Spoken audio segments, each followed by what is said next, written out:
nuestras Biblias, hermanos, ahí en el Salmo número 42 y 43.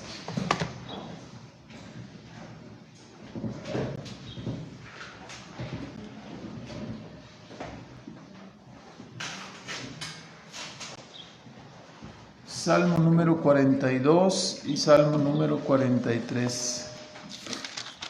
Ya hemos leído estos pasajes. Vamos a hacer una oración para encomendarnos a Dios.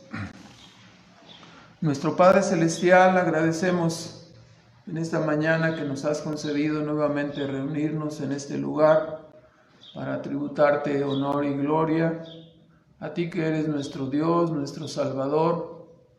Y suplicamos ahora, Padre, que tú sigas derramando de tu gracia en nuestras almas a través de tu palabra.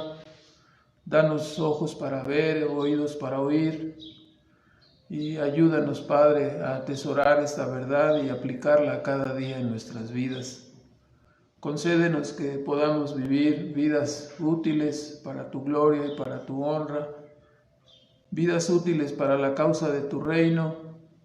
Y concédenos, Padre, que podamos ser esa lámpara, esa luz, esa sal en medio de este mundo corrupto. Suplicamos que así sea, Padre, para la gloria de tu santo nombre. Pedimos estas cosas, que nos guíes y que nos ayudes también en el tiempo de la predicación. En Cristo Jesús te damos las gracias. Amén. Bueno, entonces el día de hoy vamos a comentar estos dos salmos, breves salmos, y vamos a tener una introducción y después veremos algunos comentarios que en realidad son lamentaciones que están aquí tanto en el Salmo 42 como en el Salmo 43. Y como ya hemos señalado con anterioridad, esta palabra que aparece ahí al inicio del Salmo 42, que dice masquil o masquil a los hijos de Coré. Esta palabra masquil significa que es un canto instructivo, aunque no se menciona a David como su autor. Se me hace que está muy alto. Aunque no se menciona a David como su autor, el Salmo tiene un estilo y tiene un sabor que podríamos decir que es davídico, ¿verdad? Tal como aparece en el Salmo 63, en el versículo 1. Usted recuerda cómo dice ahí: Dios, Dios mío eres tú, levantaréme a ti de mañana, de madrugada. Mi alma tiene sed de ti y mi carne te desea, te anhela, en tierra seca y transida sin aguas, ¿no? En tierra seca y árida, dice en la versión 60.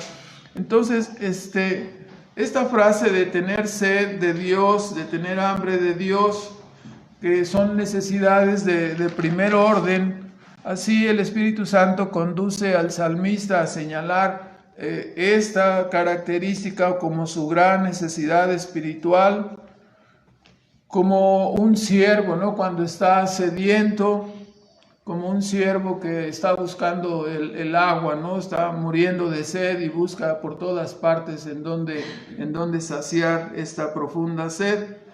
Y según el versículo 2, 42:2, nos indica en la segunda parte, dice: tengo sed de Dios, pero dice: ¿cuándo vendré y pareceré o compareceré o estaré delante de Dios? Se trata entonces de la experiencia de alguien que estaba fuera de Jerusalén y por lo tanto estaba muy agobiado por la imposibilidad de poder participar de las reuniones de adoración. No podía congregarse, no podía estar en las reuniones de adoración y sentía una gran pena, una gran ansiedad, como dice él, una gran sed de Dios. Como sabemos, David tuvo al menos 2 ocasiones en estas circunstancias. La primera de ellas cuando fue perseguido por Saúl bajo el pretexto de estar conspirando contra él. Y ya sabemos, ¿no? Tuvo que escaparse a las montañas, tuvo que escaparse al desierto. Esto lo pueden ustedes leer ahí en 1 de Samuel, capítulo 21 hasta el 31, ¿no? Narra toda esta historia. Y la otra ocasión cuando David también fue acosado por la rebelión de su hijo Absalón. Esto lo pueden ustedes leer después también en 2 de Samuel, desde el capítulo 15 hasta el capítulo 18. Entonces, así vemos que al menos David en estas dos ocasiones se encontraba fuera de Jerusalén y fuera de la posibilidad de estarse congregando o de estar adorando a Dios, ofreciendo sacrificios como era su costumbre. Podemos decir que quizás estas dos ocasiones le inspiraron a escribir este salmo y entregarlo a los hijos de Coré, que eran los cantantes, los intérpretes, y así pues fue entregado por él a ellos para su interpretación. Por eso dice al músico principal, masquil, de los hijos o para los hijos de Coré. Ahora, cuando hablamos de este título de los hijos de Coré, no deja de sorprendernos la gracia de Dios, pues tenemos entre los intérpretes y ejecutores de estos salmos, como estamos escuchando, ¿no?, a los descendientes de Coré. Y tenemos de ellos pues una mala referencia, ¿no?, un recuerdo malo. Aquel hombre que se rebeló en el desierto contra Moisés, junto con los hombres de Datán y Abiram, dice que se juntaron y no estaban de acuerdo con la autoridad de parte de Moisés y de Aarón, y los desafiaron abiertamente. Entonces dice, ¿por qué nada más ustedes van a ser los que ofrezcan adoración? También nosotros, cualquiera puede meterse a adorar, cualquiera puede hacer esas labores, ¿por qué nada más ustedes, no? Es un privilegio que ustedes no están permitiendo a los demás. Más o menos esa era la idea. Y se juntaron y Moisés dice, bueno, júntense y traigan sus incensarios. Y como sabemos, Dios envió fuego y quemó a 250 hombres que no estaban autorizados para ofrecer el trabajo de la adoración.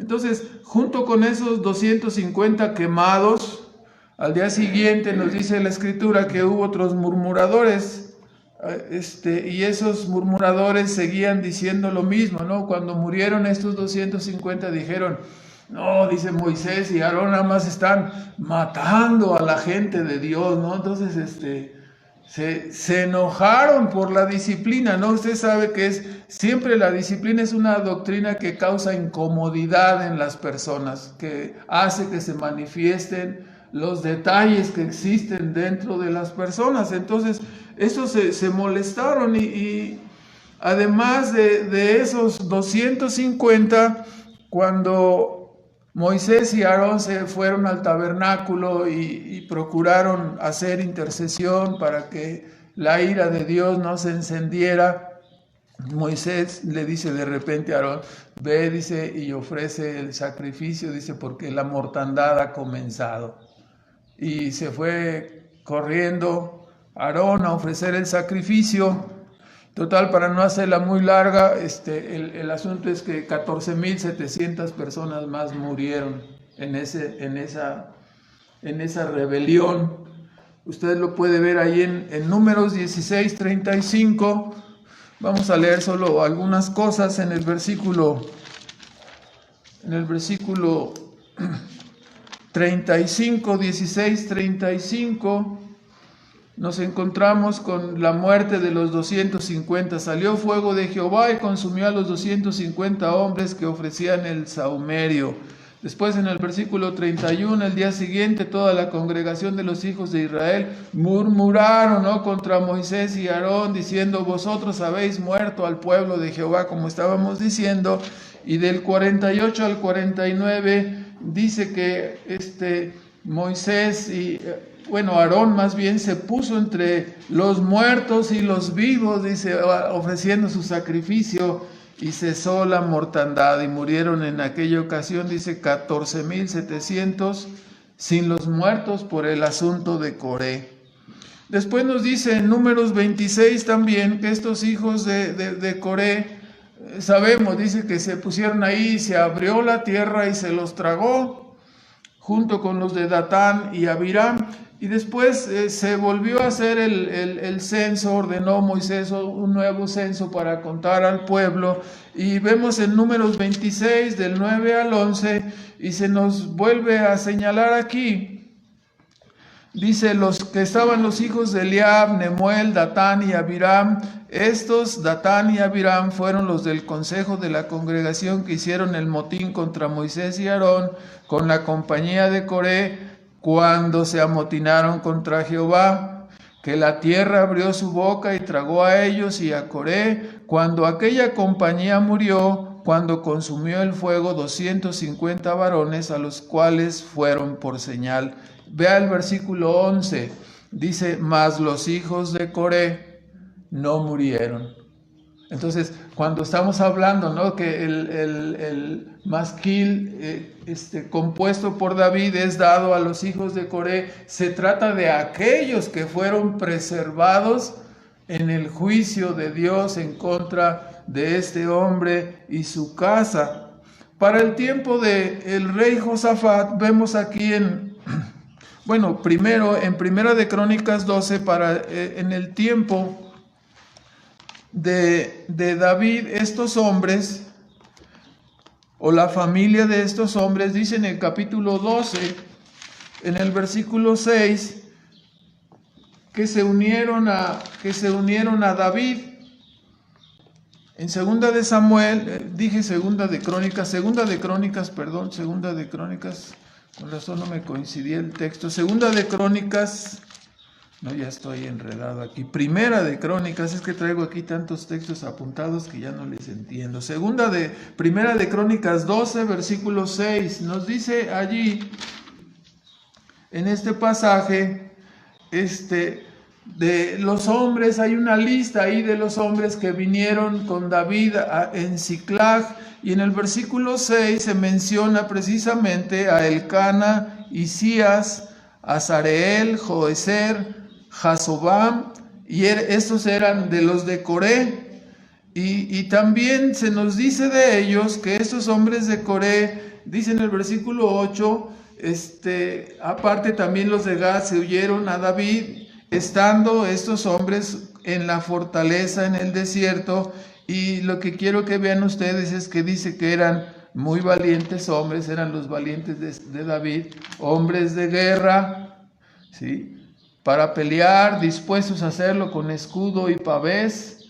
Sus rostros, dice, como rostros de leones, y ligeros, dice, como las cabras monteses. O sea que eran buenos para pelear y eran buenos también para cantar e interpretar los salmos. Entonces así, y en Segunda de Crónicas 20, ese era el pasaje que me estaba trastornando, capítulo 20 de Segunda de Crónicas, volvemos a hallar a estos hombres de Coré ya en el tiempo, la descendencia de Coré, en el tiempo del rey Josafat, cuando aquellos hombres de Moab, los moabitas y los amonitas, se acuerda del acto incestuoso de Noé, de ahí fue donde salieron estos moabitas y estos amonitas, narrado ahí en Génesis. Esta descendencia pues estaba aquí, se nos dice en 20:19,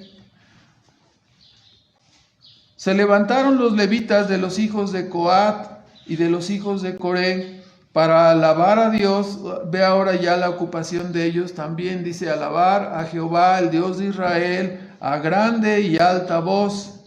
Y como se levantaron por la mañana, salieron por el desierto de Tecoa, y mientras ellos salían, Josafat, estando en pie, dijo: oídme, Judá y moradores de Jerusalén, creed a Jehová vuestro Dios y seréis seguros, creed a sus profetas y seréis prosperados. Grandes palabras estas, ¿no?, dichas por este rey, animando a su pueblo, animando a sus hombres. Y entonces este rey sigue hablándoles habido consejo con el pueblo, puso a algunos que cantasen a Jehová y alabasen en la hermosura de la santidad, mientras que salía la gente armada y dijesen: glorificad a Jehová, porque su misericordia es para siempre. Y la parte interesante, ¿no? Aquí estaban en guerra, ¿no? Contra los moabitas y los amonitas, iban a enfrentarse a ellos. Y Josafat estaba preocupado porque estos cantaran y cantaran fuerte y animaran al pueblo, ¿no? Y nos dice en el versículo 22 que comenzaron con clamor, y con alabanza. Dice: puso Jehová contra los hijos de Amón, de Moab y del monte de Seir las emboscadas de ellos mismos, que venían contra Judá, y matáronse los unos a los otros. Entonces, a veces no tenemos en cuenta lo que Dios hace, ¿no? A través de la adoración de su pueblo.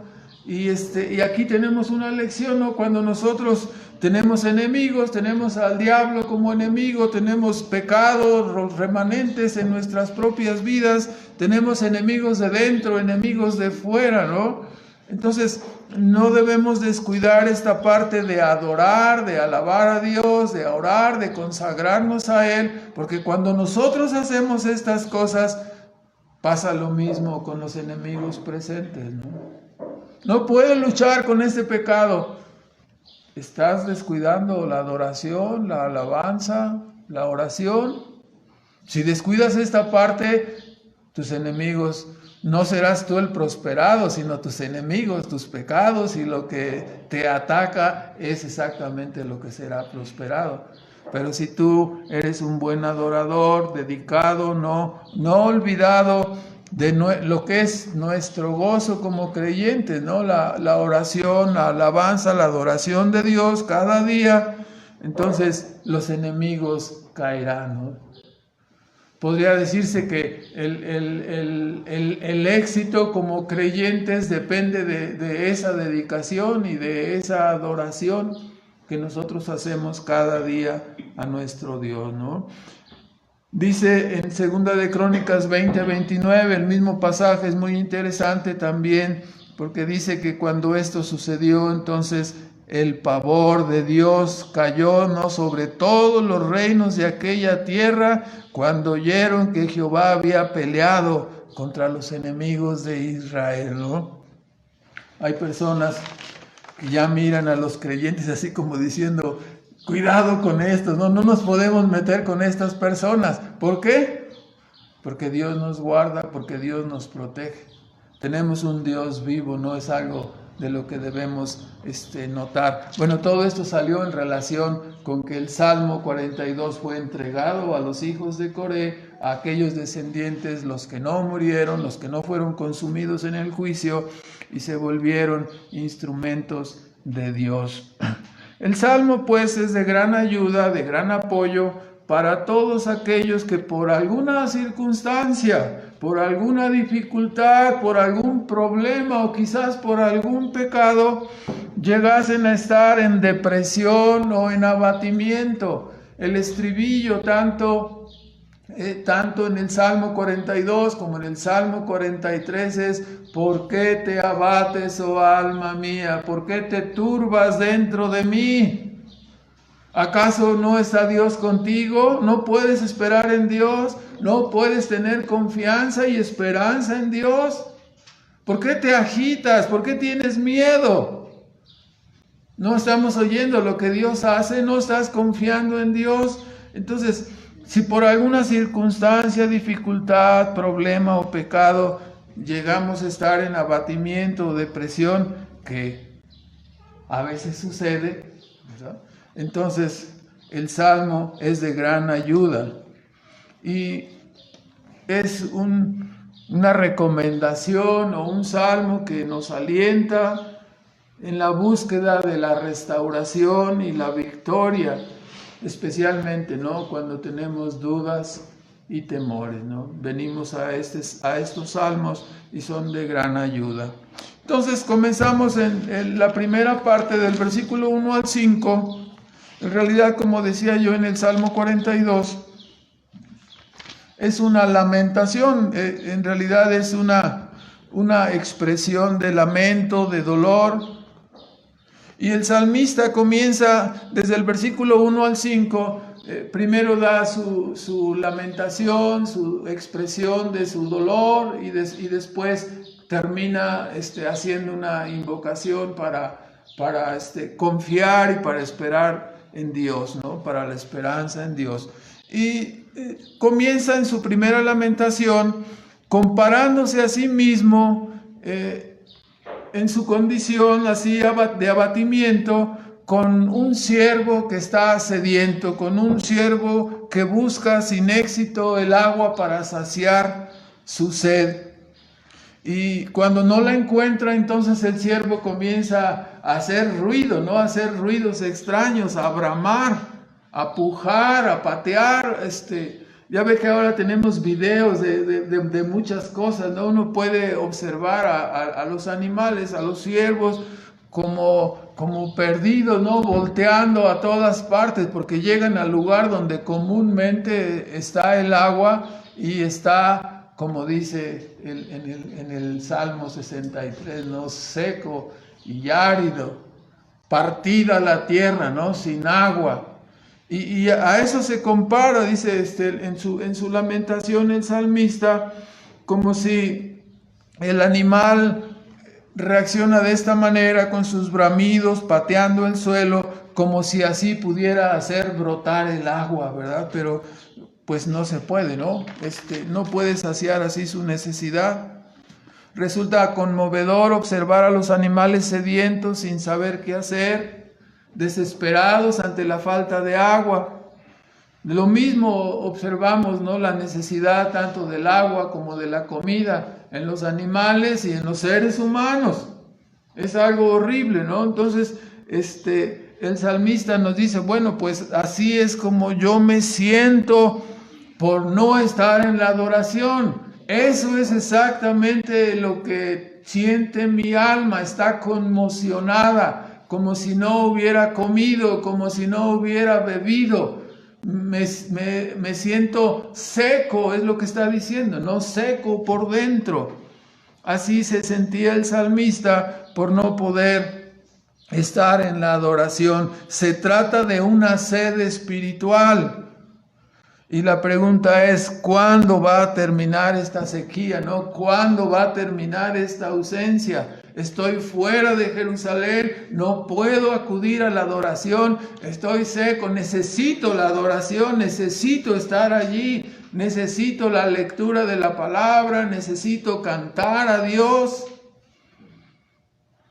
En el versículo 3 nos dice, ¿no? Que no solamente era una conmoción interior, pero también nos dice el versículo 3 que de día y de noche lloraba, y mientras algunos se acercaban a él para decirle en una forma para lastimarlo, ¿no? Yo creo, ¿no? ¿Dónde está tu Dios, no? ¿Dónde está tu Dios? Había una conmoción interior que lo llevaba al llanto continuo, y también había una presión exterior de las personas que le decían, ¿dónde está tu Dios? ¿No? A veces han llegado circunstancias donde las personas llegan a decirnos, ¿no? ¿Por qué estás así, no? Si pasa una tragedia, si pasa una desgracia en nuestra familia, si pasa algo en tu vida o en tu casa, entonces dice, así es Dios con sus hijos, te llegan a decir, ¿no? Eso es lo que pasa a los que adoran a Dios, a los que leen la Biblia. Y algunos llegan hasta expresar, ¿no? En cuchicheos, no delante de nosotros, pero sí, le dice, si así trata Dios a sus hijos, llegan a decirse a sí mismos, estoy mejor así, yo no, sin Dios, para que no me pase eso a mí. Y nosotros estamos conscientes, ¿no? Que nuestro Dios está vivo, ¿sí? Que trata con nosotros y es un Dios vivo, que sí, que nos disciplina, que nos reprende, pero que está en nuestra mente y en nuestro corazón y nos da gozo y alegría, y que no hay nada comparable a tener a Dios en nuestras almas. Entonces, sabemos y conocemos estas expresiones, ¿no? de mucha gente que vienen a veces de amigos, de familiares, sea en forma consciente o a veces en forma inconsciente. A veces las palabras vienen, como he dicho, de amigos o familiares, quizás de enemigos, compañeros del trabajo. ¿Dónde está tu Dios? ¿Sabes? Te abandonó, ahora mira nada más cómo estás enfermo, mira cómo estás humillado, mira cómo estás ahora defraudado, mira cómo estás ahora, ¿no? Golpeado, te tocó la desgracia. Así es como te cuida tu Dios. Y claro, todas esas cosas lastiman, ¿verdad? Lastiman a la persona. El mundo inconverso usa estas cosas para ufanarse cuando ven a los creyentes abatidos y desconsolados. El mundo inconverso lo usa para corroborarse y afirmarse a sí mismo en su condición mundana, como si ellos estuvieran bien y los creyentes que les pasan todas estas cosas estuviéramos mal. Y decimos, ¿no? Oh, no. Sí. Entonces, ¿qué debemos hacer? El remedio está dado aquí en el Salmo. Dice, ¿qué es lo que debemos hacer? Dice el salmista, me acordaré de estas cosas y derramaré sobre mí mi alma, recordando, ¿no? Dice, cuando pasé con el número de ellos hasta la casa de Dios, con voz de alegría y alabanza, gran fiesta. O sea, el salmista trae a su mente, obliga a su alma a recordar lo que el Señor ha hecho en el pasado por ti. Aquí parece acordarse de algún momento en el pasado cuando con gran alegría y alabanza estaba, ¿sí?, con ellos en la adoración. Quizás pueda referirse esto a la segunda vez que trajo el arca, ¿no? La primera vez, ¿se acuerda usted que murió Urías? ¿Sí? Porque no era de los levitas. ¿Cómo se llamaba este hombre? ¿Sí se llamaba Urías o me estoy equivocando de nombre, no? ¿Cómo se llamaba? Bueno, ahorita ya déjelo, después lo investigamos. Pero este hombre murió, Usa, no se llamaba Urías, se llamaba Usa. Entonces murió Usa porque habían transportado el arca y no eran las personas indicadas para hacer lo que era trabajo de los levitas. Después se corrigió y la segunda vez entró con grande fiesta, ¿no? El arca fue traída al lugar en Jerusalén y David danzaba y era el que iba delante, ¿no? Se acuerda que hasta su esposa se burló de él y cosas malas vinieron sobre ella. Entonces, esto parece ser o puede referirse a este traslado que está señalado en 2 de Samuel 6. Y luego, después de esa circunstancia, fue cuando David tuvo el deseo de construir un templo, ¿no? Un lugar para donde poner el arca, un lugar de adoración. Finalmente, él juntaría los materiales y Salomón, su hijo, lo construiría, ¿no? Ese templo. Ahora entonces el remedio está dado aquí, ¿no? Acordarnos, esto hay que anotarlo, ahí en el versículo 4, ¿no? ¿Qué hacer cuando en el presente me siento afectado? ¿Qué hacer cuando en el presente me siento como desechado de parte de Dios? Todo el mundo se me viene encima, las circunstancias están sobre mí. Entonces, concentra tu pensamiento en lo que Dios ha hecho por ti en el tiempo pasado. Sirve mucho, ¿no? Que Dios nos ha dado liberaciones en el pasado, que Dios ha sido con nosotros en el pasado y nos ha guardado. Entonces, continúa el pensamiento, me acordaré de estas cosas. Y después, en el versículo 5, esta segunda estrategia, acordarme de lo que ha sucedido. Y después, ¿qué dice? Hablar con mi propia alma, ¿no? David habla a David. Así nosotros, ¿no? Hablemos a nuestra propia alma, dialoguemos con ella. ¿Por qué te abates, oh alma mía? ¿por qué te turbas? ¿No te acuerdas todo lo que Dios ha hecho contigo? ¿Acaso Dios te ha abandonado alguna vez? ¿No te ha guardado, diría David, no te ha guardado del león o el oso cuando cuidabas las ovejas?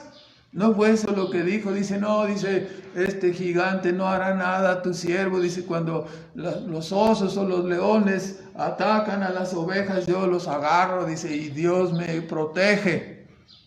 Entonces, no es tiempo de pensar en eso, no te ha protegido, no te guardó de mano de Saúl, no te ha provisto de salud, de vida física y te ha guardado en las batallas. Ha guardado nuestra entrada, nuestra salida. Nos ha provisto de vida espiritual y de cuidados. Entonces hay que dialogar con nuestra alma porque a veces nos agitamos y no distinguimos. Como que nos volvemos un poco locos, ¿no? A veces dice uno, voy a buscar, andas buscando alguna pieza, una pluma o algo ahí en tu casa, un cuaderno, dices, aquí lo dejé y no lo ves por ningún lado y el cuaderno está ahí donde siempre ha estado, ¿no? Entonces, así se bloquea nuestra mente, ¿no? Entonces algunos dicen, pudiera darle risa, no, esos remedios que está dando, no, son remedios que Dios está dándonos. O sea, cuando estás así con la mente bloqueada, cuando estás abatido, no ves, no oyes bien, no piensas bien. Por lo tanto, tu mente tiene que ser obligada a recordar cosas y afirmarse en cosas. En este caso, en lo que Dios ha hecho con nosotros en el pasado. Y no digas que no es correcto, porque Dios lo está diciendo, ¿no? Entonces, acordarnos. ¿Y acaso no podrá Dios volver a traerte a adorarle? Es lo que David habla con su propia alma. Y como sabemos, ¿no? Dios le volvió a traer después, si esto que está sucediendo ocurrió cuando, como dicen muchos autores, cuando Absalón se rebeló, entonces sabemos que Dios volvió a traer a David a reinar, ¿verdad?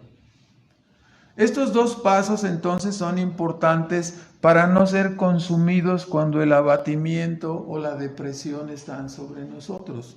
Primer paso, acordarnos de lo que Dios ha hecho por nosotros en el pasado. Segundo, conducir a nuestra alma a la confianza y la paciencia para esperar en Dios. No sabemos qué Dios está haciendo con nosotros. Sí. David hablaba, ¿no? En el Salmo 57, en el versículo 2 o 4, no me acuerdo, dice, clamaré al Dios que me favorece. Una forma encubierta, ¿no? De lo que encontraríamos ya en el Nuevo Testamento cuando dice todas las cosas. A los que aman a Dios, todas las cosas les ayudan a bien, ¿no? Entonces, siempre debemos volver a centrar a nuestra alma en que Dios está haciendo algo bueno con nosotros. Nosotros pensamos, no, a mí no me hace falta eso. No, sí te hace falta. Sí. Así a veces cuando nuestros hijos dicen, ya estudié para el examen final y estudiaron 2 horas, no, su papá le va a decir, no. Te falta estudiar más. No, yo quiero ir a jugar. ¿Quieres ir a jugar? Se van a jugar y reprueban, ¿no? ¿Te hace falta? ¿Ya lo repasaste bien? Sí. A ver, tráete el cuaderno. Y empiezas a preguntar y siga repasando. ¿Me explico? A veces nosotros decimos, no es necesario, estoy bien. Recordemos lo que Dios hizo. Y hablemos con nuestra mente, con nuestra alma, ¿sí? Trayéndola a la confianza, trayéndola a la esperanza. Decir, bueno, sí, está bien, acaba de ocurrir un desastre. Ten paciencia, ¿no? Ten paciencia, espérate, no actúes en una forma agitada, ¿no? Rápida, ten paciencia. Entonces, el Nuevo Testamento, como estoy señalando, nos dice a los que aman a Dios, todas las cosas les ayudan a bien, aunque Todas nos han ocurrido, vamos a decirlo así, situaciones difíciles que en el momento no lo entendemos, pero pasado un poco de tiempo los miramos y decimos, era Dios tratando conmigo, era Dios tratando con mi carácter, era Dios tratando con algún problema en mi carácter, en mi forma de ser, y Dios pone el dedo allí, ¿no? Y corrige.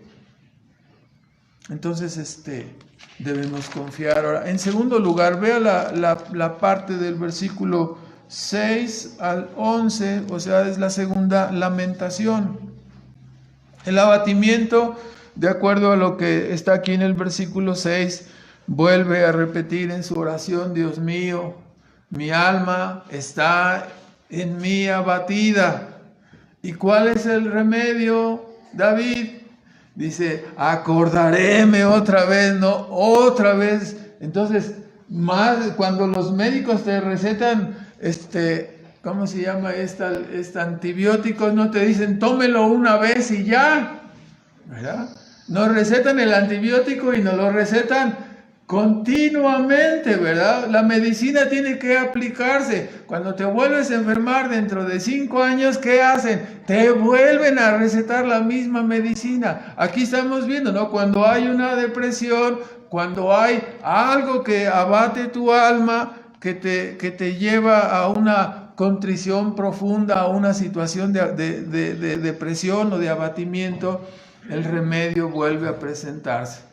Dice David, me acordaré por tanto de la tierra del Jordán, de los hermonitas, del monte Mizar. 3 lugares estratégicos, ¿no? 3 lugares donde Dios hizo maravillas con el pueblo de Israel. ¿Sí? Cuando Josué atravesó el Jordán, sí, Moisés abrió el Mar Rojo, ¿no? Josué abrió el Jordán y atravesó como por tierra seca. El lugar de los hermonitas es la parte noroeste de lo que es el río Jordán. Es la parte donde estaban Sehón, Og y Sehón, reyes amorreos, a los cuales dice, tú no echaste, los echó Jehová con su fuerza, con su poder. Entonces está recordando, Mizar es una pequeña montaña cerca del monte Sinaí, otro lugar glorioso, ¿no? Donde Dios se manifestó al pueblo de Israel dándole la ley. Entonces, me acordaré de que tú tienes cuidado de nosotros, de dónde nos sacaste a los gigantes, sacaste a los amorreos y nos diste este territorio, nos diste una ley como ningún otro pueblo tiene. Entonces, ¿te va a hacer mal ahora Dios? No, no te va a hacer mal. Sin embargo, David seguía sintiéndose en el versículo 7, dice, como un abismo llama a otro abismo, así dice, todas tus ondas y tus olas han pasado sobre mí. Está citando, ¿no? El abismo es la profundidad, es el mar inmenso, ¿no? Que se junta con el cielo inmenso, ¿no? Para formar un gran tornado, ¿no? Que la tempestad viene sobre él junto con el mar embravecido. Entonces, nadie puede resistir eso, ¿verdad? Un abismo llama a otro abismo. Son cosas que rebasan mi mente, que rebasan todo. Entonces, así me siento. Sabemos nosotros que el único que recibió todas las ondas y las olas de la ira de Dios sobre él fue nuestro Señor Jesucristo en la cruz, recibiendo la ira infinita por nuestros pecados, ¿no? Para redimirnos, para redimir a todos aquellos que creemos en Él. Entonces, así vemos, ¿no? Este salmo nos sigue hablando. Ya para el versículo 8 nos está mostrando, ¿no? Ahora nos habla entonces en el versículo 7 y 8 como si se estuviera ahogando y ya no tiene ninguna oportunidad de salir, ¿no? Todo el abismo le ha cubierto, lo está ahogando. O sea, de la sed al ahogamiento, ¿no? Siente que la fuerza del mar, aunada a la fuerza de una gran tormenta formada allí, se juntan y entonces le aplastan. Como si toda la fuerza de Dios fuera usada contra Él mismo. Y como ya mencioné figurativamente, solo Cristo padeció tan infinita fuerza de la ira sobre Él debido a nuestros pecados, a los pecados de todos los que creemos en Él. Nos damos cuenta entonces que el miedo y la desconfianza suelen ser como gigantes, golpean y hunden a los creyentes. Hay una ilustración, todos los que han leído el libro del Progreso del Peregrino recordarán que hay un castillo, ¿no? El castillo de las dudas. ¿En dónde están las dudas? En la mente, ¿verdad? ¿Cómo se llamó el gigante que atrapó al peregrino? El gigante se llamaba desesperación. Y su malvada esposa se llamaba ¿cómo? Desconfianza. Así, esas tres cosas juntas, ¿no? Dudas, desesperación, desconfianza, es decir, la falta de fe. Entonces, ¿a dónde va? Se hunde, ¿no? Se ahoga. Esto es lo que está diciendo David. Esto es lo que sucede cuando un creyente pierde su visión de Dios, deja de estar sostenido. Entonces, el salmista medio ahogado, ¿sí? Medio ya tragando agua, dice, bueno, yo sé que Dios mandará su misericordia de mañana, ¿no? Y de noche su canción será conmigo, y por lo tanto mi oración al Dios de mi vida. Entonces, así recuerda, ¿no? Así ejerce la fe según la bondad de Dios, ¿no? Y se acuerda que la misericordia de Dios nunca le ha fallado y vendrá. Será fortalecido, dice con los cánticos. Ya hemos escuchado al principio, ¿no? Hablando de los hijos de Coré, cómo fortalece un canto. Y con la oración, finalmente dice que es el Dios de ¿qué? Es el Dios de mi vida, dice. O sea, ¿qué está diciendo? Que la vida de Él está en las manos de Dios. Trátese de la vida física, trátese de la gracia para salir adelante en un atolladero, o trátese de la vida de gloria. Él es el Dios de nuestra vida, el Dios de mi vida, dice. Así un creyente, ¿no? Confiando en nuestro poderoso Salvador. Ahora, aquí viene, a veces, podemos decir, ¿no? Podemos actuar con rebeldía o podemos actuar con sumisión. Algo que es sorprendente aquí es que cuando el salmista empieza a decir, ¿por qué te abates, oh alma mía, ¿no? A veces llegamos a considerar que siquiera mencionar la pregunta ¿por qué? Como si ofendiéramos a Dios al preguntarle, ¿no? Aquí estamos entendiendo que no. ¿Qué es lo que ofende a Dios? Decirle por qué. Bueno, reclamarle a Dios sí es una insolencia, ¿verdad? Decirle a Dios por qué airadamente, con una mala actitud, es pecaminoso. Pero decirle a Dios, ¿no? Como diciendo, oriéntame, enséñame. Si tu hijo te dice, oye, papá, ¿por qué la llanta del carro está así aplastada hasta abajo? ¿Te está ofendiendo? Ah, muchacho, ¿por qué? Dice, y le vas a pegar. No todos los porqués son pecaminosos, ¿no? ¿De qué va a depender?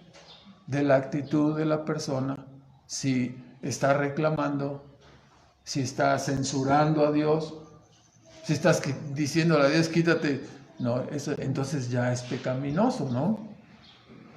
Él está preguntando, dice, bueno, estoy aquí, ¿por qué estoy olvidado? ¿Me olvidaste? ¿Sí? Al hermano Mar le han pasado tantas cosas que él así hablando de otra ilustración, ¿no? De repente dices, ¿dónde dejé a mi hijo? Estás en el súper, ¿no? Dices, estaba aquí lo dejé en el... Y ya de repente, papá, ¡ay! Vuelves a la vida, ¿verdad? Hay cosas que nunca debemos olvidar, pero en un momento dado, pues no nos percatamos, ¿no? Y sentimos que Dios, en medio de todo el torbellino donde vivimos en este mundo, ¿qué sentimos? Como si estuviéramos olvidados de Dios, ¿no? Si la prueba está encima, si la dificultad está sobre nosotros, con la opresión del enemigo, con los cercanos o lejanos diciéndoles, ahí está. Mira, yo no soy hijo de Dios como tú. Y mira, nada me falta. Y se ufanan, ¿no? Así se agigantan delante de... Y ahí está el pobre creyente abatido, ¿no? ¿Y qué es lo que dice? ¿Por qué mis enemigos están exaltando? ¿Estás reclamando? No, estás preguntando. No está peleando David. Si logramos entender algo del propósito de Dios, si nos lo muestra en su palabra, si nos lo muestra en una enseñanza, entonces esto nos capacitará para soportar mejor lo que suceda, lo que nos está pasando. Entonces no siempre el decir un porqué, si es un porqué rebelde es pecaminoso, ¿no? Pero si es un porqué, o sea, lo que estamos viendo aquí es, entonces David, estás pecando, ¿no? ¿Para qué le preguntas a Dios por qué? No, sí le puedes preguntar a Dios, todo depende cómo le preguntes, ¿no? Su oración es un sentido de urgencia, es un deseo de comprender lo que está pasando, para no caer en la desesperación, para no caer en la incredulidad. Y vuelvo a decir, nos sorprende, ¿no? Percatarnos de que le podemos preguntar a Dios. Nos damos cuenta de esto, o sea, ¿quién es Dios y quiénes somos nosotros? Pero Dios acepta que nosotros tengamos interrogantes y le digamos, enséñame, muéstrame. Una cosa es preguntar y otra cosa es reclamar y quejarnos. Me parece que la actitud del salmista no es de estar airado contra Dios, sino como vimos en el versículo 8, sabe que viene la misericordia y la fortaleza, porque después enseguida termina, dice, ¿por qué te abates? ¿Por qué te turbas dentro de mí? O sea, tú seguirás alabando a Dios, tú vas a volver a estar en el templo, ¿por qué te desesperas? Dice, yo sé que aún lo he de alabar, ¿no? Finalmente se anima, ¿sí? Y conduce a su alma ¿a qué? A confiar en Dios. Alma, confía en Dios, volverás a alabarlo, volverás a la adoración que tú estás deseando, volverás a ello y además, ¿no? Ten paciencia, ¿no? Ten paciencia, es el punto, ¿no? Confía en Dios y no estés turbado, ten paciencia, ten esperanza. Hermanos, cuando nuestra vida termine aquí, nuestra esperanza no se termina. Llegamos al cielo. ¿Me explico? O sea, si pudiera pasarnos lo peor, ¿no? Entonces, quiero comentar nuevamente, ¿no? No resulta pecaminoso externar a Dios cómo nos sentimos. Se tomará pecaminosamente nuestra actitud, nuestra oración o nuestros pensamientos si son impulsados por una intención de reproche, de inconformidad, de enojo, de molestia, ¿no? Entonces sí se vuelve pecaminoso. Pero lo maravilloso que encontramos aquí es que una pulga como nosotros pueda preguntarle a Dios, Señor, ¿por qué me están pasando todas estas cosas, no? No lo comprendo, ¿puedes ayudarme? ¿No fue esto lo que dijo Job? Dice, no me condenes, hazme entender, ¿por qué pleiteas conmigo? Job 10:2, Job 13:23, hazme entender mi pecado, hazme entender mi prevaricación. ¿Están reprochando? No, Me están preguntando. A veces nosotros somos un poco intolerantes, ¿no? Con la lactosa. Intolerantes cuando nuestros hijos pequeños o quizá mayores nos preguntan, ¿no? ¡Ah, ya deberías saber! Si nos están preguntando, es porque no sabemos o porque no nos acordamos, ¿no? Entonces, si estamos reprochando, ¿sí?, es pecaminoso. Pero si estamos pidiendo entendimiento o indagando respetuosamente, yo no veo el por qué decir, Señor, bueno, voy a aceptar y estoy sumiso preguntando, ¿no?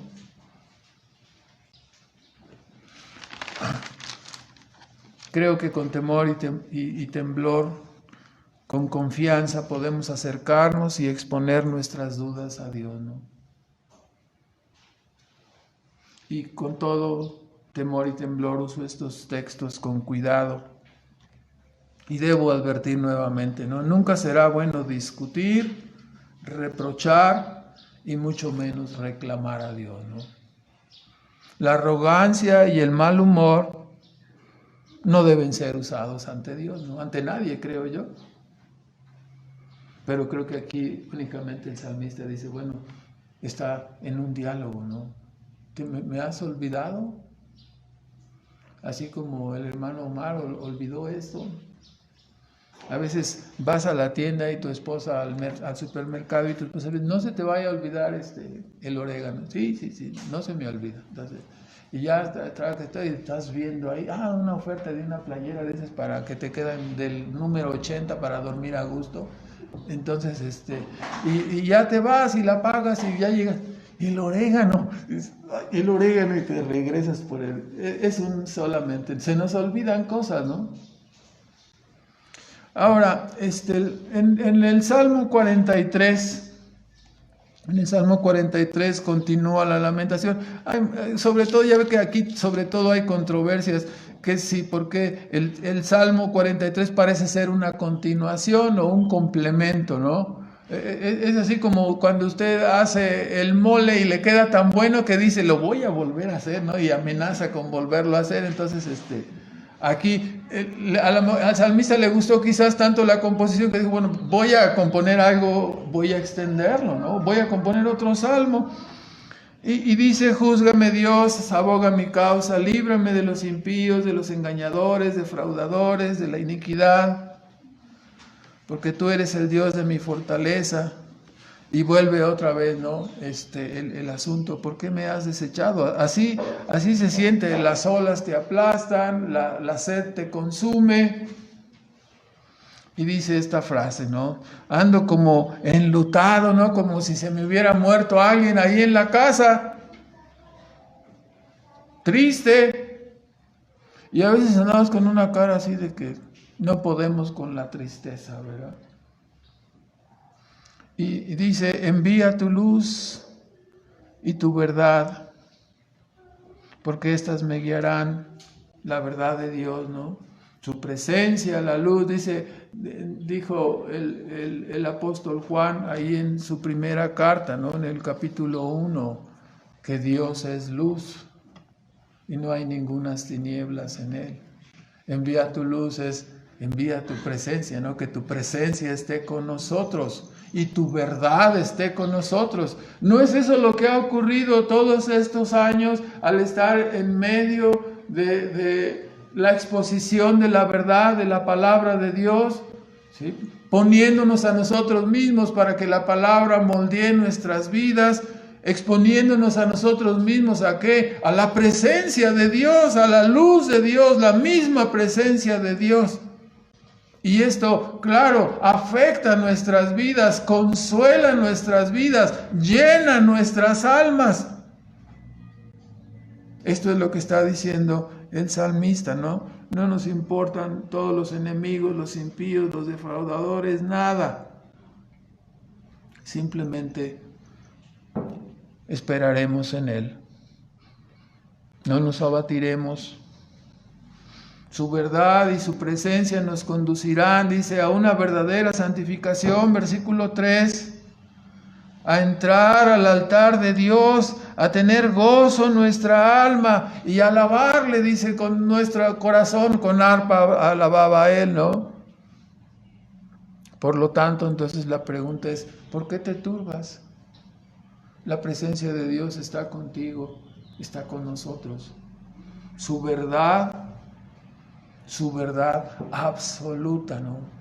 Inamovible en su palabra, está con nosotros. Entonces, confiemos, esperemos en Él, no tenemos por qué abatirnos. La palabra traducida, Él es el salvamento delante de mí, al final del versículo del capítulo 42 y 43 de los dos. Él es el Salvador delante de nosotros. La manera de decirlo en el hebreo es que Él es el Salvador de nuestro rostro.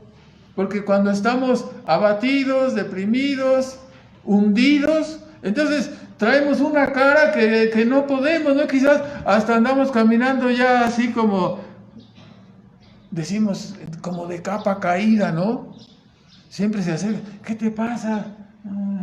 Ya, con la cabeza inclinada, casi arrastrando los pies, ahí, sospecho como que el hermano está un poco deprimido, ¿no? Pues sí, ya está un poco decaído, ¿no? Entonces, cuando dice que Él es la salvación de nuestro rostro, cuando estamos en el ejercicio de la fe y la confianza en Dios, cuando estamos llenos de la esperanza, confiados en Él, entonces nuestro rostro resplandece, nuestro rostro confía. Somos personas que dicen, bueno, estás en medio de una dificultad y yo te veo como si nada. ¿Qué es?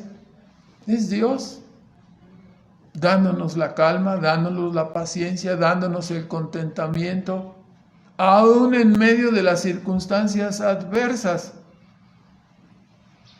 Y esto lo hemos dicho ya muchas veces, ¿no? No es que no sintamos dolor, no es que no tengamos cierto temor, pero la confianza en Dios, la experiencia de confiar en Dios, te hace estar más firme, más seguro, más tranquilo.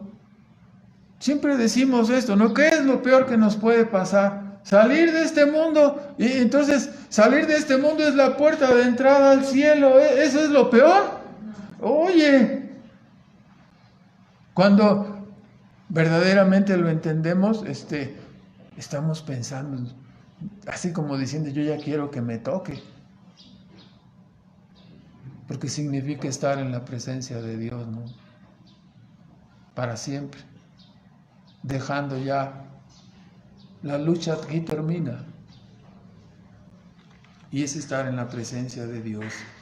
Entonces, hermanos, el comentario de los dos salmos es el mismo asunto, ¿no?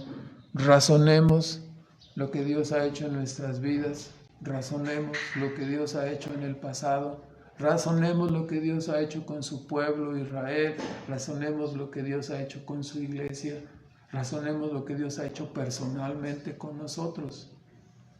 Y luego cuestionemos a nuestra alma y digámosle, ¿por qué te abates?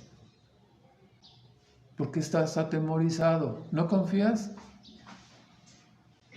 ¿Me tienes a mí? No es lo que cantamos, no es lo que decimos. Mi tesoro es Dios. Él es nuestro verdadero tesoro. Entonces, si lo tenemos a Él, los que han estado y que, por cierto, no siempre hemos hecho este comentario, ahora tenemos acceso a los diarios de muchísimos creyentes de épocas maravillosas. Ellos no lo escribieron para nosotros, pero maravillosamente ahora lo tenemos, ¿no? Y vemos cómo estaban aún en medio de la aflicción, a punto de morir, a punto de ser llevados a decapitar, a ahorcar, a punto de ser muertos de cualquier manera, y estaban con gozo, con alegría. Lo sabemos, ellos no lo escribieron para que nosotros nos diéramos cuenta, pero en su providencia Dios nos ha permitido tener ahora estas cosas, ¿no? Y alegrarnos y gozarnos y decir, híjole, siempre nos medimos a nosotros mismos y decimos, nos falta. demasiado, ¿no?, para estar en la estatura espiritual de ellos. Pero lo que nos da alegría es que tenemos el gozo y el contentamiento también de ser perdonados, también de ser reconciliados, de alegrarnos, de ser guiados por Dios, de haber sido guardados por Él. A lo mejor no de maneras extraordinarias como algunos, pero aunque sea el correo ordinario y la preservación ordinaria, es una maravilla ser guardados por Dios, ¿no? Terminamos con unos comentarios. En primer lugar,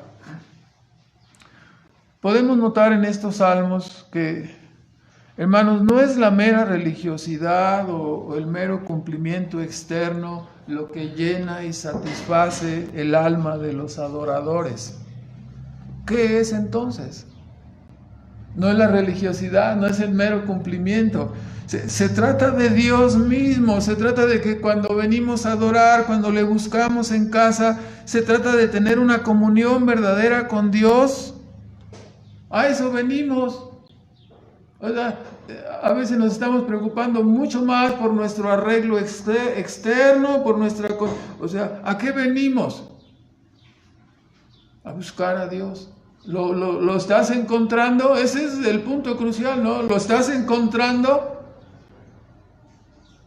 Se trata de tener una comunión verdadera con Dios, al venir a adorarle en las reuniones, a cantarle, a adorarle, a oírle, ¿sí?, a oírle en la lectura, a oírle en la prédica. O sea, está sucediendo, hay este clinch, hay esta comunión entre Dios y tu persona.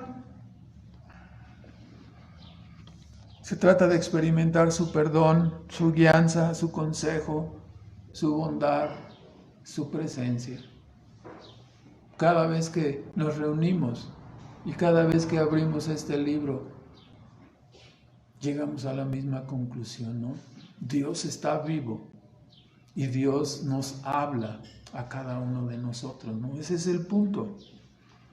Cuando se obtiene esto, no se puede dejar por las algarrobas de este mundo. Por ninguna cosa lo puedes cambiar, ¿no? Es en este sentido que el apóstol Pablo decía ahí en Hebreos, ¿no? No dejéis, por lo tanto, no de congregados, como algunos tienen por costumbre. Hebreos 10:25. La pérdida del agua de vida que nos sacia, que es Dios mismo estando con nosotros. Eso es lo que perdemos cuando no estamos. Nada en el mundo es comparable o puede satisfacer como el hecho de encontrar a Dios o ser encontrado por Dios. En segundo lugar, evidentemente que el hambre y la sed de que estamos hablando, de que habla el Salmo, son espirituales. El hambre y la sed espirituales son una buena señal en la vida de una persona. Indican que tiene vida espiritual, ¿no?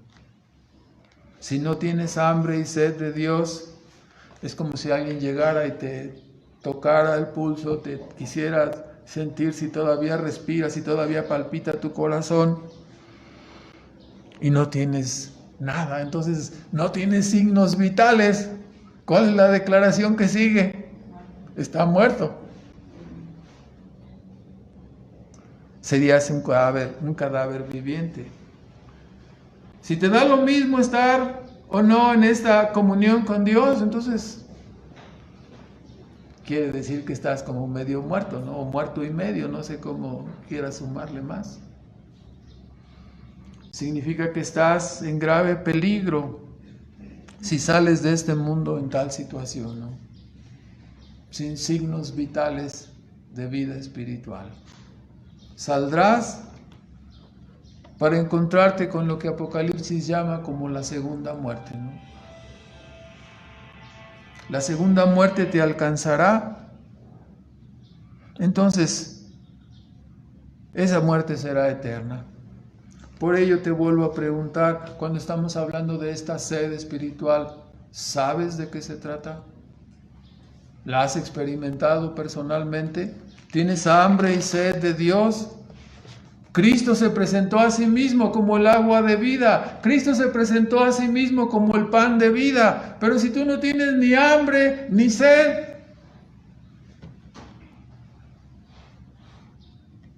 En tercer lugar, Jesús usó en sus prédicas la ilustración de la sed y del agua para hablar de la necesidad que tienen todos los hombres sobre la faz de la tierra.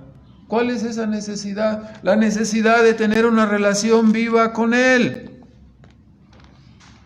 Y dijo, la única manera de satisfacer esa necesidad, de llenar esa insatisfacción, ese estado de necesidad que prevalece en todos los seres humanos que no tienen a Cristo, es, dice, el que, como la samaritana, ¿no? Si pruebas esta agua, si pruebas a Cristo, entonces tu sed será apagada, ¿no? Encontrarás contentamiento y satisfacción. Dice el Evangelio de Juan en el capítulo 7, texto que hemos repetido ocasionalmente. Dice en el versículo 37, en el postrer día de la fiesta, Jesús puesto en pie clamaba, gritaba ahí diciendo, si alguno tiene sed, venga a mí y beba. El que cree en mí, como dice la Escritura, ríos de agua viva correrán de su vientre.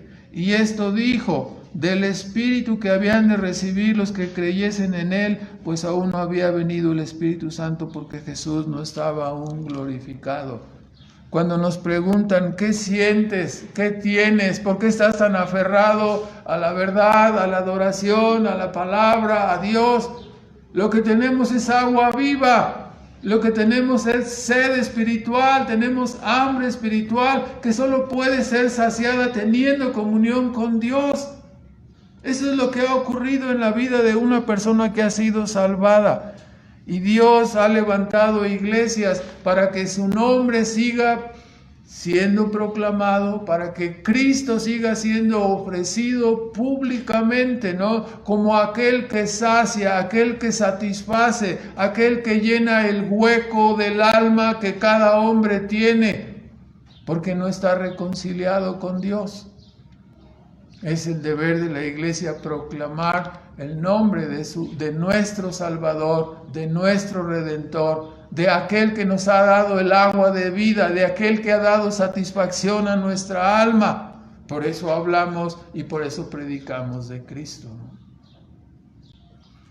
En cuarto lugar, la pregunta para nosotros sería, ¿no? ¿Has bramado por esta agua de vida? Quizás puedas recordarte jadeando, ¿no? Cada rato vemos en el centro personas que van caminando, te empujan, te golpean, te hacen a un lado porque tienen prisa, porque van a algo, ¿no? Personas jadeando por los placeres, por las cosas, por los asuntos temporales, apresurados, como si se tratara de algo de vida o muerte, ¿no? Tienen prisa. Pero yo te pregunto, si tú tienes prisa y estás ansioso, si has bramado, si tienes sed de Dios, si tienes hambre de Dios, quizás puedas recordarte afanado y llorando por causa de pérdidas y problemas terrenales. Pero la pregunta es si has sentido la necesidad de Dios en tu vida. Mira tu edad, quien quiera que tú seas, ¿no? Mira tu edad y pregúntate, ¿has experimentado alguna vez la necesidad de Dios? Los creyentes que venimos a adorar, que en ocasiones entramos en abatimiento o en depresión o en enfriamiento, anhelamos y buscamos y decimos, Dios, necesito tu presencia, ¿no? Deseo tu presencia, me siento vacío. Y después de un tiempo, cuando Dios quiere, el vaso es llenado y el gozo, la vida vuelve al cuerpo, ¿verdad? La confianza, la seguridad. Pero los que no han experimentado la necesidad de Dios, increíblemente hay personas así que pasan toda su vida ocupados, distraídos, en el mundo y sus cosas, y así se mueren, para terminar descubriendo, ¿no?, que fueron engañados por el diablo y pierden sus almas eternamente, ¿no? No queremos que a ninguno le pase esto, ¿no? Por eso les pedimos, les rogamos que examinen su vida y que busquen verdaderamente la salvación que Dios ha colocado en su Hijo Jesucristo. En quinto lugar, no estoy recomendando la hipocresía, pero es necesario decir que, hermanos, un estado de abatimiento y desconsuelo continuos en la vida de un creyente es una malísima imagen de Dios, ¿no? O sea, si nosotros andamos en, ¿qué te pasa? ¿Eres creyente? Sí, pero... O sea, si damos esa imagen alrededor de nosotros, o sea, un estado de abatimiento y desconsuelo, estamos proyectando una imagen malísima de Dios. Es como presentarnos a nosotros mismos como si fuéramos víctimas de Dios y tener que soportar sus duros tratos. ¿Eres una víctima de Dios? ¿Acaso Dios es culpable de nuestro abatimiento? Habrá que cuestionarnos, por lo tanto, ¿no? ¿Por qué estamos abatidos si somos creyentes? ¿Por qué estamos abatidos? La realidad de muchos abatimientos tiene que ver con el descuido de los medios de gracia, con la desobediencia personal que trae un pecado y después la falta del arrepentimiento trae vacío en el corazón. Una relación personal como es la que tiene un creyente con Dios llega a enfriarse ¿cuándo? Si la relación es descuidada, ¿no? Entonces, no se trata de algo automático. En sexto lugar, el hundimiento o abatimiento puede llegar cuando nos dejamos absorber por las circunstancias y nuestra fe es eclipsada, ¿no? Tenemos la ilustración dos veces. En Lucas 8, versículo 23 al 25, cuando los discípulos iban en la barca y Jesús se duerme, ¿se acuerda usted? ¿Y qué pasó? De repente está, ¡nos hundimos! Sí, bueno, no estaba ahí el que hacía los milagros, el que los guardaba, el que los cuidaba, el que los pastoreaba. Ahí estaba ahí el cabezal, dice, del barco. Yo no sé cuál es la cabeza del barco, si la de adelante o la de atrás, pero en alguna parte estaba ahí en la barca, ¿no? En la pequeña barca. Y ellos estaban, ¿qué? Aterrados. O sea, las circunstancias los ofuscaron. Y así sucede, ¿no? A veces las circunstancias nos ofuscan. La pregunta de Cristo cuando lo despertaron es decir, ¿dónde está vuestra fe? O sea, ¿para cuándo quieres la fe? ¿Cuándo la vas a aplicar? ¿Cuándo la vas a poner en ejercicio?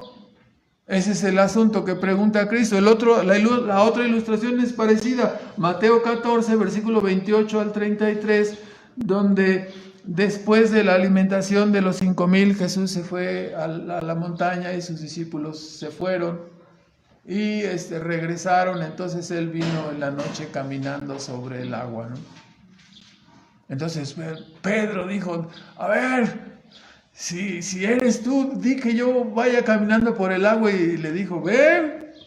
Y salió Pedro. Ya hemos dicho, no muchos critican a Pedro. Este Pedro que se hunde, mira nada más que terco, necio y tonto y no sé qué, ¿verdad? Pero a ver, ¿quién fue el único aventado de todos? ¿Quién fue el valiente? ¿Sí? No lo critiquemos, no hablemos a la ligera, ¿verdad? Si hubo un valiente, ahí estaba él, era el primero. O sea, a ver, si tú eres, di que yo camine y ahí va. Sin salvavidas, ¿no? En el mar agitado. Entonces, comenzó a caminar. Y cuando se empezó a fijar en lo que estaba haciendo, quitó sus ojos de Cristo, ¿no?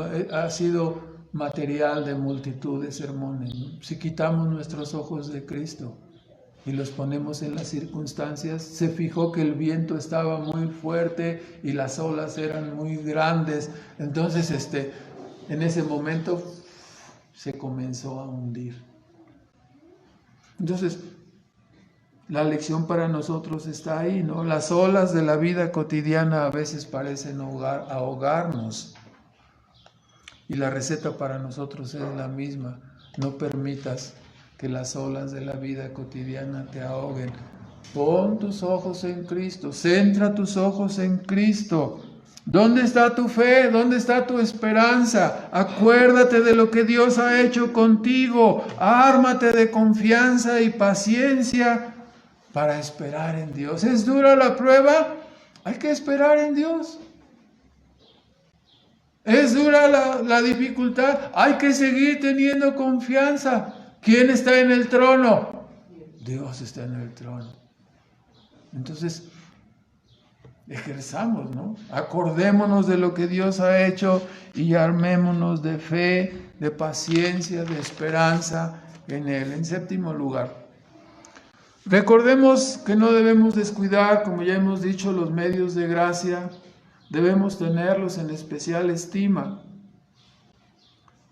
¿Por qué? Porque si por alguna circunstancia caemos en el bache, debemos recordar, acuérdate de todo lo que Dios ha hecho por ti. Habla a tu alma trayéndola a la cordura, a la fe, a la esperanza. O sea, no es un positivismo en el vacío, está basado en los hechos reales, históricos, lo que Dios ha hecho en la vida de otros hermanos y lo que Dios ha hecho en nuestra propia vida, ¿no? Él siempre vendrá a socorrernos, no hay duda. En octavo lugar, volviendo al tema de Coré, quizás nuestras familias fueron de los de Coré, ¿no? Quizás nuestras familias pertenecían a los de Datán y Abiram y se los tragó la tierra y quizás nos dé hasta vergüenza decir cómo te apellidas Coré. ¿Cuál es tu segundo apellido? Datán. ¿Y cuál dices? Ah, no, Abiram. Y te da vergüenza decir que te apellidas así, ¿no? Mas ahora la palabra ha venido a nosotros. Los hijos de Coré que fueron preservados han sido usados y salvados. No permitas que el pasado te tropiece. Aférrate a Cristo, aférrate a Dios, como los de Coré. Ahora tú y yo seremos una prueba viviente de su gracia. No merecíamos por nuestros antecedentes, no merecíamos por la familia, no merecíamos por el apellido que tenemos.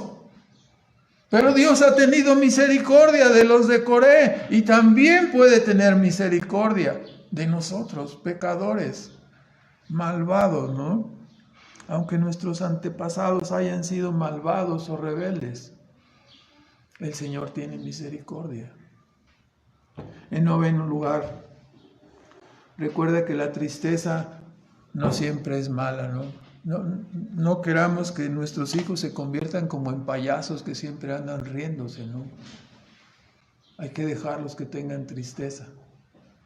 La tristeza que es mala es la tristeza que conduce a la perdición, la tristeza del mundo. Pero la tristeza provocada por la convicción de pecado, por la exhortación, traída por Dios para llevarnos a la salvación, esa tristeza, dijo Pablo, 2 de Corintios 7, 9 y 10, dice, esa tristeza es buena, ¿no? Porque conduce a la salvación.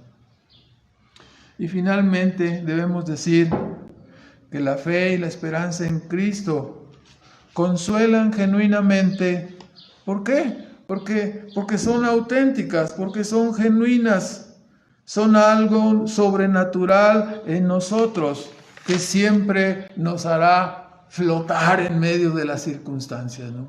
Es algo sobrenatural. La circunstancia más horrible que te puede estar pasando, la presencia de Dios hará que flotes y te eleves sobre esas circunstancias, aunque sea la propia muerte, ¿no? Cristo la ha vencido, por lo tanto no le tememos. Oremos, hermanos. Nuestro Padre Celestial, te damos las gracias en esta mañana por tu palabra, te damos gracias porque tú eres bueno, porque has sido nuestra fuerza, nuestra roca, nuestro sustento, porque has obrado maravillosamente en nuestras vidas, perdonando nuestros pecados, trayéndonos a la obediencia del Evangelio, que ha sido un camino maravilloso para nosotros, Padre. Te agradecemos por ello, te bendecimos, porque has sido nuestro refugio y nuestra roca en el tiempo de la prueba y en el tiempo de la aflicción. Y porque nos acordamos de dónde nos sacaste, nos acordamos cómo nos has llevado en este mundo, y cuando nosotros pensábamos que estábamos olvidados, y en realidad tú nos has llevado siempre sustentados con tu poder y con tu gracia, Señor. Por ello te amamos y te adoramos, porque tú eres nuestro Salvador, nuestro guardador, nuestra roca y nuestro refugio. Te bendecimos y te damos las gracias y te suplicamos, Padre, que bendigas a aquellos que están buscando la salvación y que toques sus corazones, y que esa agua viva que has dado a estos seres miserables como nosotros, esa agua viva sea puesta en sus almas, en sus vidas, para que ellos te amen y te busquen y sean fieles a ti, hasta que tú nos llames, Señor, a la vida eterna. Padre Celestial, damos las gracias una vez más por tu palabra en Cristo Jesús. Amén.